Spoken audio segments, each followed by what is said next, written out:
Hey guys, we are taking a look this week at digestive health, or I guess to put it in simple terms, we are talking about poop.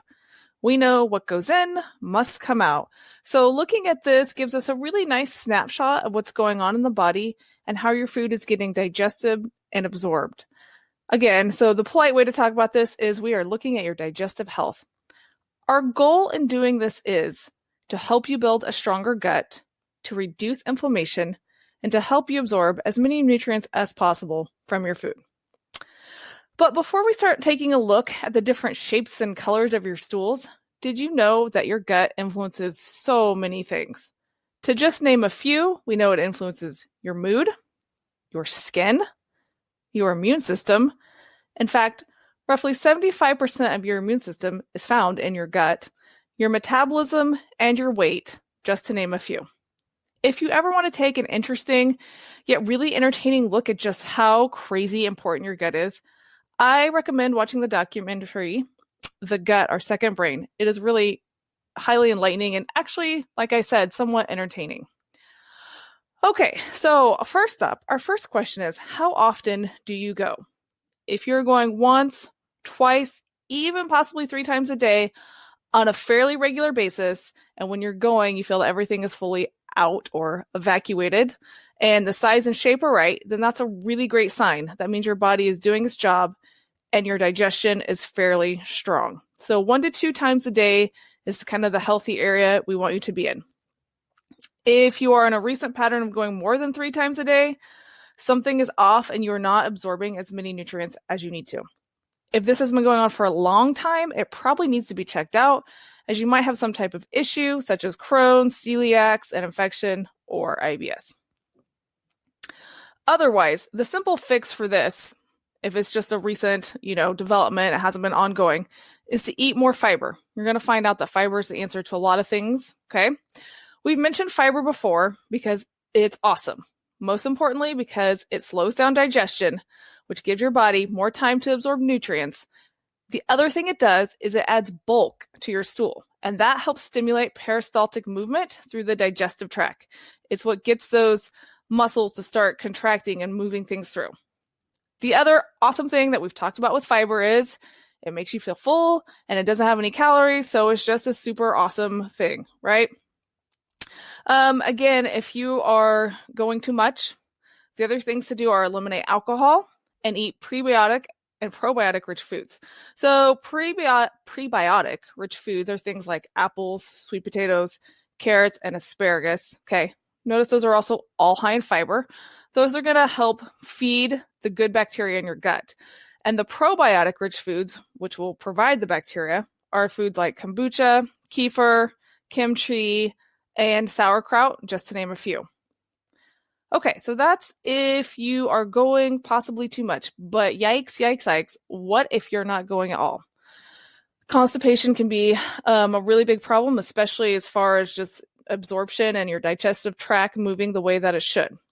So the first step would be to make sure you are plenty hydrated. We've talked a lot about hydration. Drink water. You need that to help get things moving. Second, make sure that you're eating plenty of fiber-filled foods. There's that fiber again. Mainly vegetables and some fruit and some whole grains. Brussels sprouts and broccoli are excellent at helping move things along if you are experiencing constipation.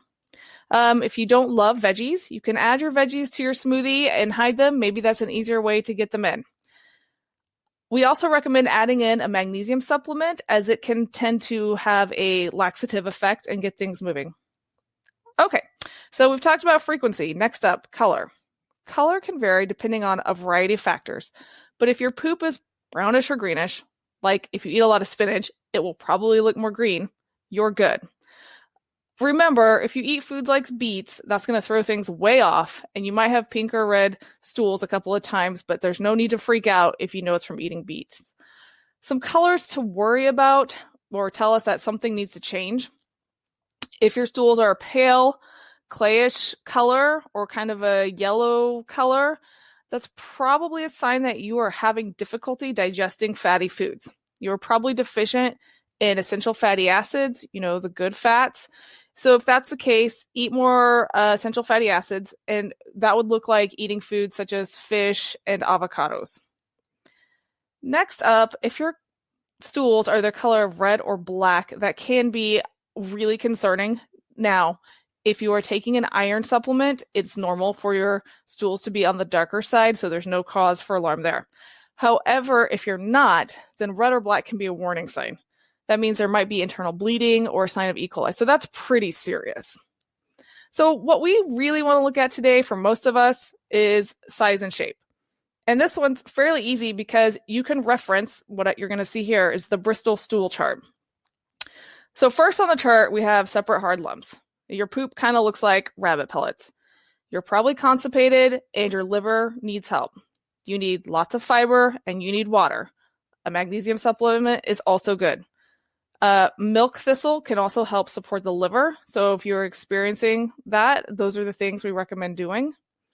Second on the chart, if it's lumpy and sausage shaped, you're still probably looking at some kind of mild constipation. So the answers are going to be the same: fiber-filled foods, water, and possibly magnesium supplement. Numbers 3 and 4 on the chart, those are considered healthy. So if it's solid and it looks like a sausage with some cracks on the surface, you're doing something right. If it's smooth and soft like a sausage or snake, you're still on the right track. Now, once we move on and it looks like 5, 6, or 7, then that tells us, again, we need to make some adjustments in our diet. If it's soft blobs with clear-cut edges, this tells us you're going to be shocked here. Eat more fiber and focus on increasing probiotic-rich foods in your diet. Probiotic-rich foods are things like we just talked about, but remember, sauerkraut, pickles, depending on how they process them. What else do we have going on? Kimchi, yogurt, kefir, those types of things.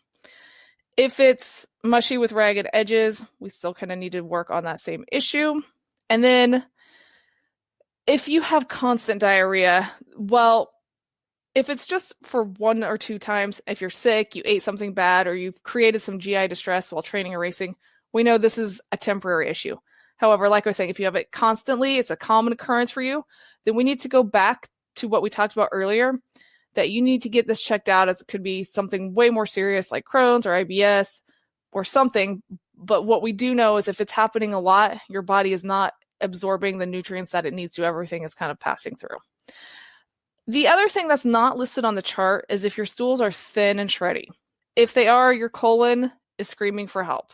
So the answer: fiber, some more fiber, and of course, water. So that kind of covers size and shape. Some other things that you might want to take into consideration: if your stools generally float and they don't sink, that's a sign your body is not emulsifying fats properly. You have some kind of malabsorption going on. In this case, a good place to start is by taking the digestive enzyme lipase, which is the enzyme that helps break down fat, for a week or 2 and see where that puts you. So that's if it floats, because we want our stools to sink. If your stools frequently leave skid marks, that is a sign of too much mucus. This goes back to you need more fiber, you need foods high in enzymes in your diet. The other thing you need to do is reduce alcohol and dairy temporarily. And how are we going to add in more fiber? We're going to add in fruits, vegetables, whole grains, right? If this continues, then it probably should be checked out, because there might be a sign of gallbladder issues. So keep an eye on that. And then just a couple other things. If your stools are foul smelling more than normal, because I know, that can also be an indicator of malabsorption. So we know that we've taken kind of an in-depth look at poo, and I'm sure you can see there are some really key factors keeping your gut healthy. If we go back and review those 2 key factors, it's fiber and it's water. Eating a diet high in fiber and keeping yourself hydrated are the secret weapons to a healthy gut, a healthy glow, and a healthy mind. Okay, let me know if you guys have any questions, and thanks for watching. Created using Powtoon.